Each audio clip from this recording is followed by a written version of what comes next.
what's your favorite part of this concerto? Well, you might be surprised, but if I'm answering that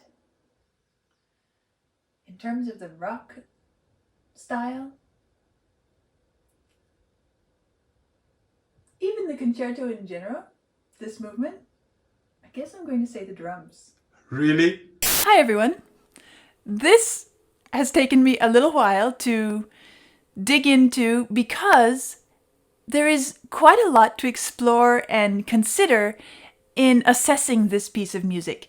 Is it an old piece of rock music? Is it a newer piece of classical music?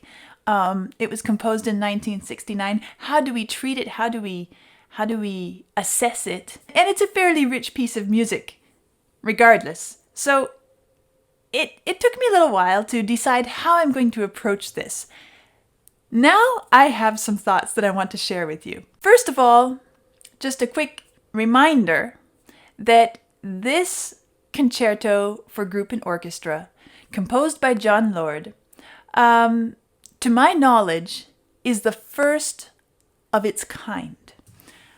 I understand that there were some combining of rock and classical style instruments and groups before then on some level, but not an attempt to write a concerto. So what John Lord did here was really quite avant-garde, groundbreaking. It was a big task to achieve. And I have some criticisms, I have some compliments, I have some thoughts about it after spending time with it. But I want you to understand that I appreciate what he did, regardless of how well or badly it turned out, because there always has to be a first, and he had no model on which to build from. It was a brand new attempt.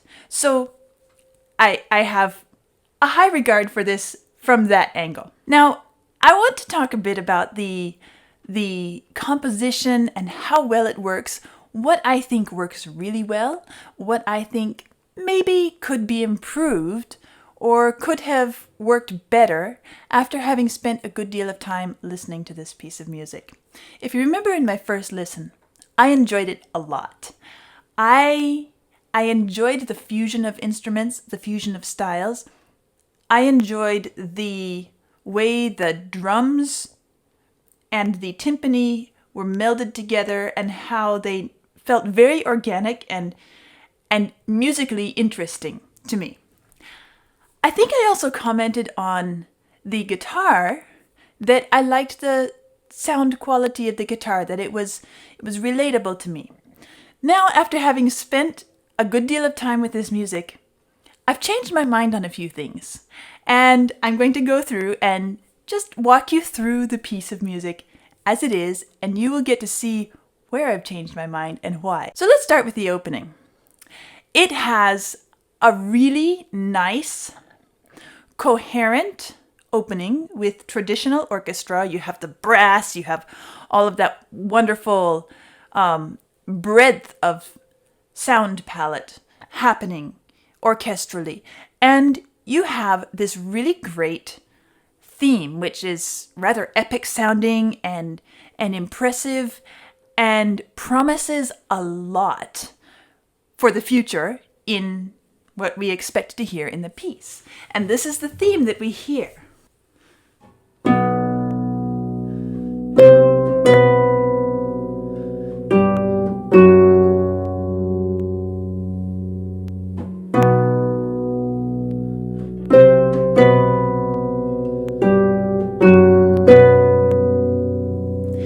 Isn't that a really great, colorful, and musically compact, or I could say saturated, little theme? It has dissonance, it has power, it has suspense, it promises so much that can be drawn out of it in so many different ways. And it's a great opening.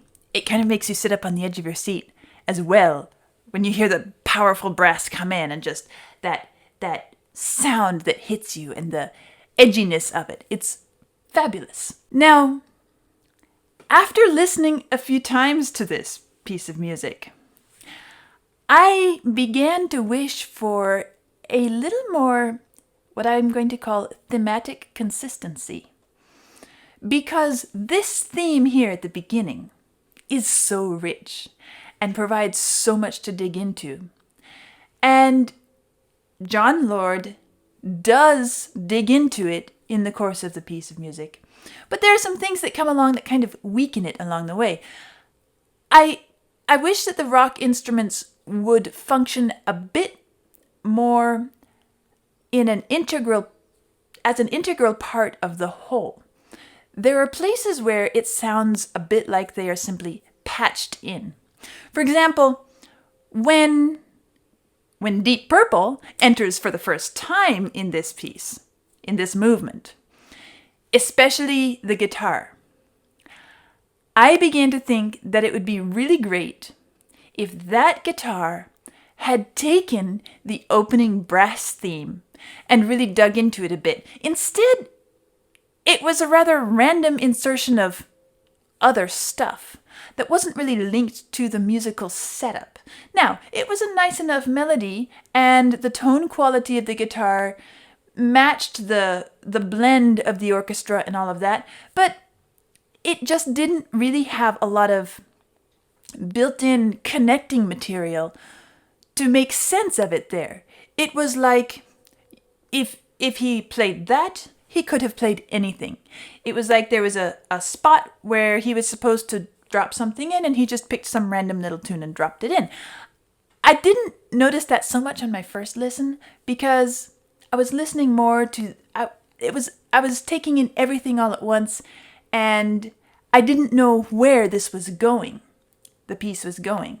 And so I wasn't aware of that lack at first. But now, having listened to it several times and knowing where the music ends up, I can say that was really kind of weak there. And it's not just that the guitar part itself was weak, but because the guitar part itself was weak, it weakened the continuity and the impact of the entire piece of music. Some of the transitions are, we could say, rather arbitrary and not well prepared musically. For example, somewhere around minute 2:23, there's a transition there that it feels like it came and what's the sense of it? Again, you don't pick that up on the first listen very easily because you don't know where it's going and how this is going to be developed. But listening to it the second time or the third time, you begin to notice places where it feels a little bit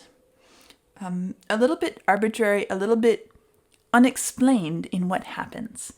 And unexplained isn't always bad, but there has to be a reason for it that comes later. Otherwise, we just feel like it's a patchwork quilt that's being tacked together and then why? On the other hand, some of the transitions work incredibly well. And one I want to talk about is one that happens at minute 6:09 to 6:17. Go listen to it. Back up maybe a little bit before 6:09 and listen to what happens through 6:17 and a little bit beyond that. Why does this work so well when the rock instruments come in? It's because that motif they're working with has been heard before.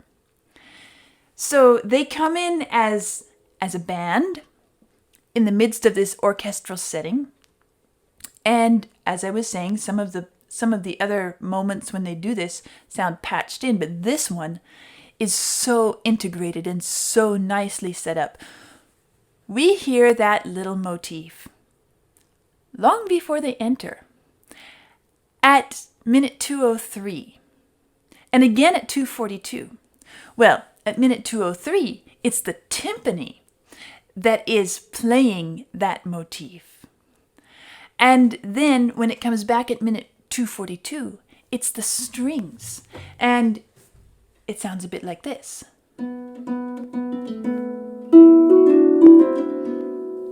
And you're hearing that in the strings down low, and then immediately it's followed by the brass.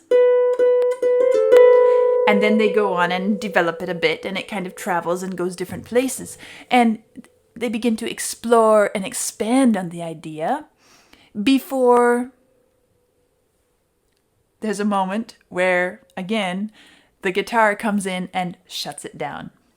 And that is why that guitar moment significantly weakens the piece, because up until then we were hearing this wonderful passing around of this little motif showing up in the timpani, then in the strings, then in the brass, and then a bit later at 6:09 by the rock orchestra. And so all of that makes it flow and weave together, and you feel this multidimensional connectivity, which is really great. And it's the sort of thing that we look for in an orchestral piece of music, because otherwise, why is everybody playing together? Now, within this section, as different instruments are taking a turn, speaking something, conversing together, this motif right here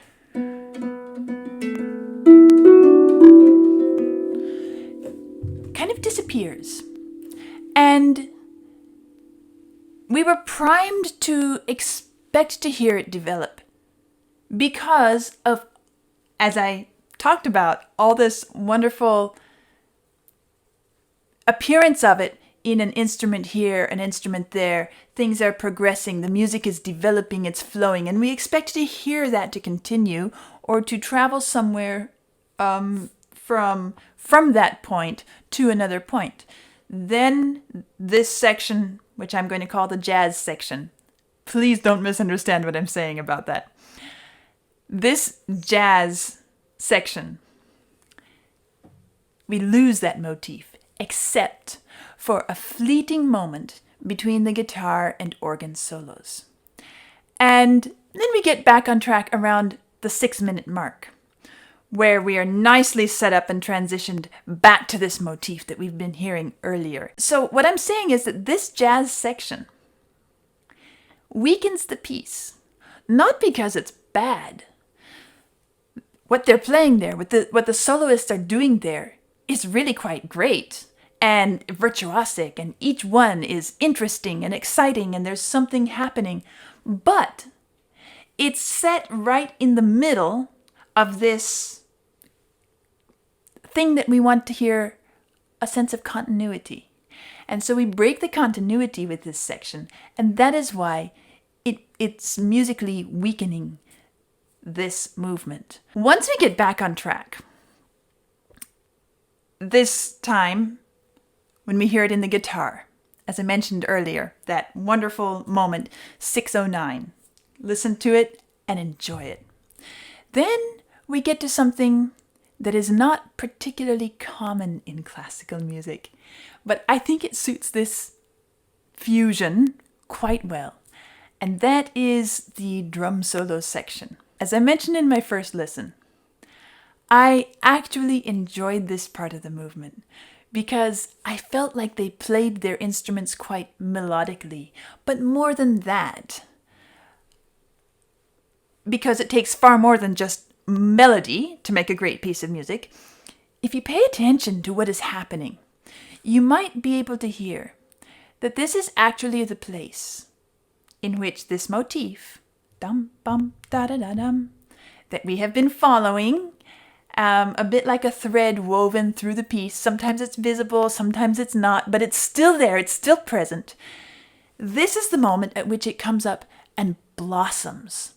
So, rather than the expected full orchestra taking it to its peak, in this piece of music, it's the percussion, the drum set and the timpani, which bring this motif to a climax and satisfy our need to hear something happen with it. Something has been achieved.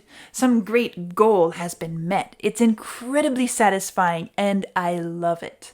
I think it was really well done. That is why I feel comfortable being critical of the guitar moments and the jazz section moments that I've mentioned, because everything else, other than those sections, works so well and takes us to this point where the percussion just, everything comes pouring out there. It's wonderful. And I would love to hear it without those interruptions along the way. It would be even more compelling, and it would be easier for somebody who's not incredibly musically developed, educated. It'd be easier for someone like that to enjoy it and to notice what's happening. Now, I also have to be critical of the guitar again. And I'm sorry to be so down on the guitar today, but I am. Because it's the second time in this movement where he had an opportunity to really take the music somewhere. This time, he is even using the thematic material from the brass opening. If you listen, you'll hear it.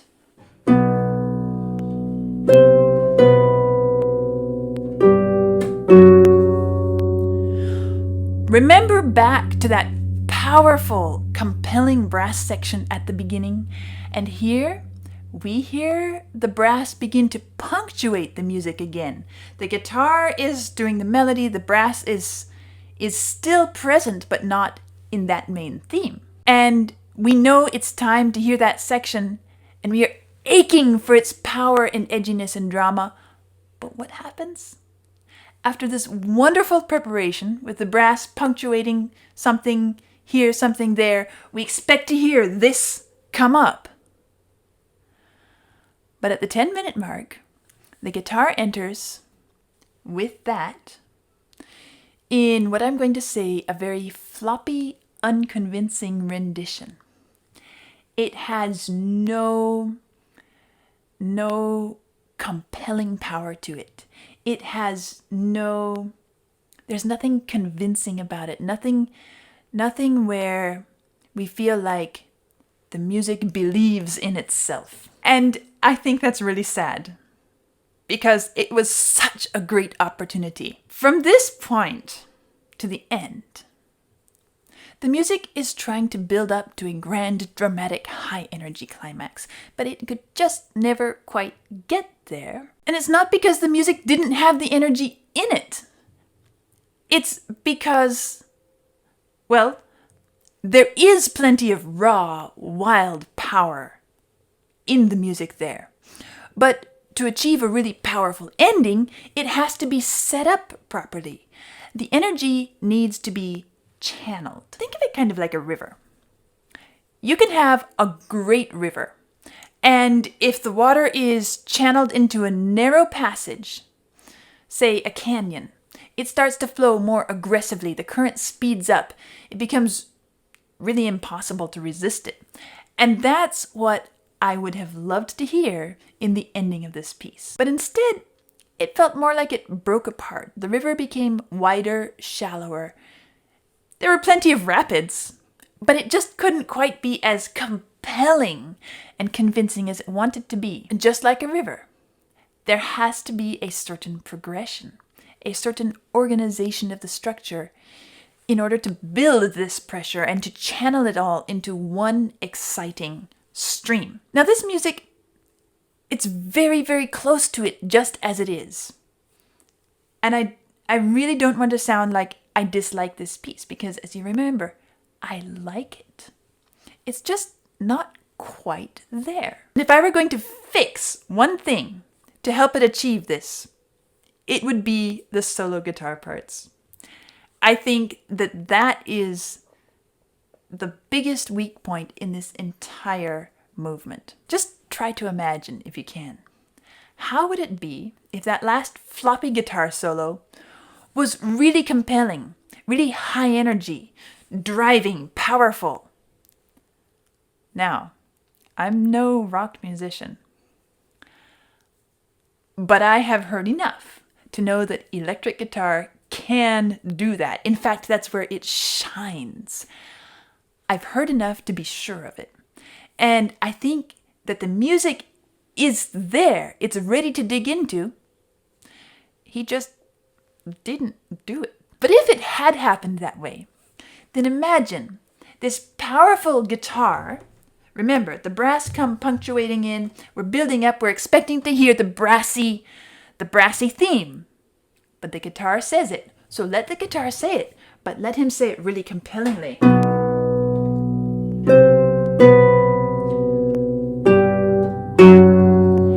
If we could hear that with power and edge and belief behind it, then the rest of the orchestra would have had something to ride on, something on which to stand as it goes through this final build-up and comes to the flashy ending. All of this brings us to the question, why didn't it go that way?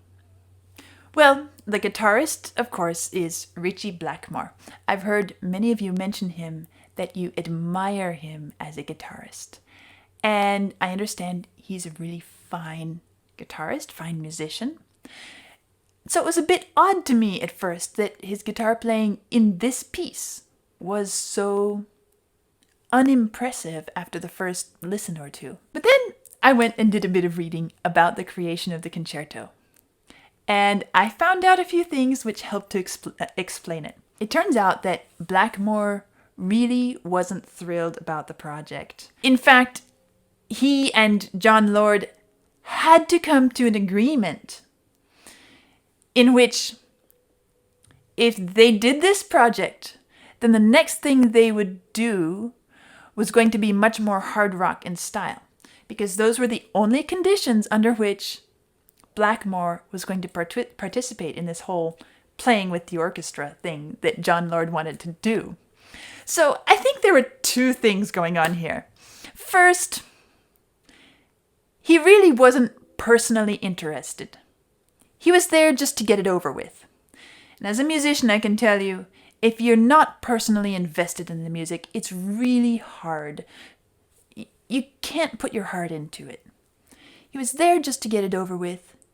And secondly, because of his comments about the fact that he didn't want to be there, he didn't like being there, he wasn't thrilled about the project, he didn't like the musicians he was playing with either, but that's another side issue. The conductor was all positive about this, so at least he was playing under a supportive conductor. But all of that makes me think, I guess he simply couldn't relate to the classical elements. Because why else would he not want to be involved with that? And then I understand that since he couldn't relate to the classical elements, since he saw no sense in this orchestral setup, he wasn't able to understand what he could be doing to make it musically compelling.